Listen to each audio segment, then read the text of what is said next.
చూస్ country delight, live better. ఇప్పుడే country delight app ని download చేసుకోండి.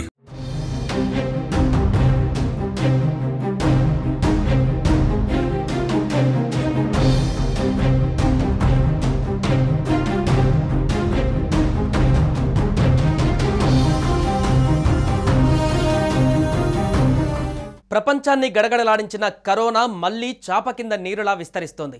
పాజిటివ్ కేసులు నమోదవుతున్నాయి. ఏపీలోనూ కరోనా రీఎంట్రీ ఇచ్చింది. నిన్న విశాఖలో ఓ మహిళకు కరోనా పాజిటివ్గా నిర్ధారణ కాగా, తాజాగా నంద్యాల జిల్లాకు చెందిన ఓ మహిళకు కోవిడ్ నిర్ధారణ అయ్యింది. దీంతో ఏపీ సర్కార్ అలర్ట్ అయ్యింది. కోవిడ్ కేసులు వ్యాప్తి చెందుతుండటంతో ప్రజలకు కీలక సూచనలు చేసింది.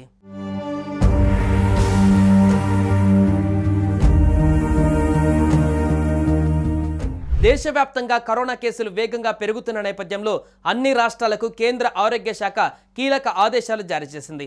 బహిరంగ ప్రదేశాలలో మాస్క్ వాడాలని, దూరం పాటించాలని ప్రజలకు సూచించింది. ఆసుపత్రుల్లో కోవిడ్ వార్డులు, testing kits, ICU beds, oxygen, వెంటిలేటర్లు సిద్ధం చేయాలని రాష్ట్రాలకు తెలిపింది. ఈ నేపథ్యంలో ఏపీ ప్రభుత్వం ప్రజలకు కీలక సూచనలు చేసింది. ప్రజలు గుంపులుగా గుమికూడవద్దని, రైల్వే స్టేషన్, బస్ స్టేషన్స్, అన్ని పబ్లిక్ స్థలాలలో కోవిడ్ నియమాలు తప్పనిసరిగా పాటించాలని తెలిపింది. రద్దీ ప్రాంతాలలో మాస్కులు ధరించాలని, 60 ఏళ్లు దాటిన వృద్ధులు ఇంట్లోనే ఉండాలని పేర్కొంది. దగ్గినప్పుడు, తుమ్మినప్పుడు చేతులు అడ్డు పెట్టుకోవాలని, చేతులు సబ్బుతో శుభ్రం చేసుకోవాలని సూచించింది. ఎవరికైనా కరోనా లక్షణాలు కనిపిస్తే క్వారంటైన్లో ఉండాలని, వైద్యుల సలహాతో మందులు వాడాలని తెలియజేసింది.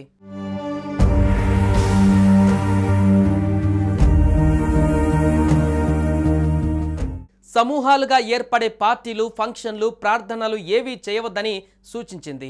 రైల్వే స్టేషన్, బస్ స్టాండ్, ఎయిర్పోర్ట్లలో మాస్కులు వేసుకోవడం, దూరంగా ఉండడం తప్పనిసరి.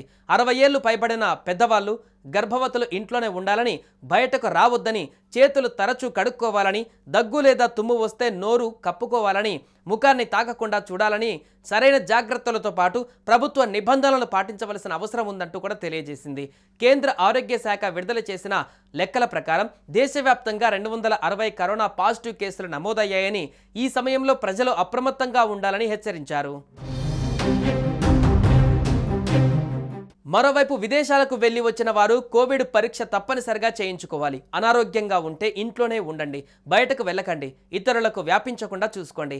అదే సమయంలో అధికారులకు ప్రత్యేక సూచనలు చేశారు. మాస్కులు, పీపీఈ కిట్లు, ట్రిపుల్ లేయర్ మాస్కులు అందుబాటులో ఉంచాలి. 24 గంటల పరీక్షల సదుపాయాన్ని కలిగిన ల్యాబ్స్ సిద్ధంగా ఉంచాలి. ప్రతి జిల్లాలోని వైద్యాధికారులు అప్రమత్తం కావాలని హెల్త్ డైరెక్టర్ సూచించారు.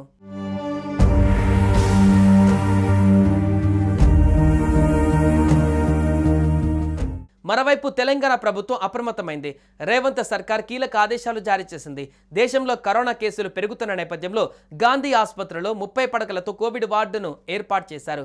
కోవిడ్ భయంతో అనవసరంగా ఆందోళనకు గురికావద్దని Gandhi deputy superintendent doctor Sunil Kumar వెల్లడించారు. కరోనాను ఎదుర్కొనేందుకు గాంధీ ఆసుపత్రిలో అన్ని ఏర్పాట్లు ప్రారంభించినట్లుగా తెలిపారు. ఓపీ భవనం 2వ అంతస్తులో ప్రత్యేకంగా వార్డు ఏర్పాటు చేశామని చెప్పారు. కాగా JN1 వేరియంట్ లక్షణాలు సాధారణంగా తేలికపాటిగా ఉంటున్నాయి. గొంతు నొప్పి, దగ్గు, జ్వరం, అలసట వంటివి ప్రధాన లక్షణాలు. చాలా కేసులలో ఆసుపత్రిలో చేరవలసిన అవసరం లేదని డాక్టర్లు చెబుతున్నారు. కేంద్ర ప్రభుత్వం పరిస్థితిని అదుపులో ఉంచడానికి అప్రమత్తంగా ఉంది. పర్యవేక్షణ, integrated disease surveillance programme, ICMR ఫ్రేమ్ల ద్వారా నిఘా కొనసాగుతుంది. జనాభాలో రోగ నిరోధక శక్తి తగ్గడం కూడా కేసుల పెరుగుదలకు ఒక కారణం కావచ్చని ఆరోగ్య నిపుణులు భావిస్తున్నారు.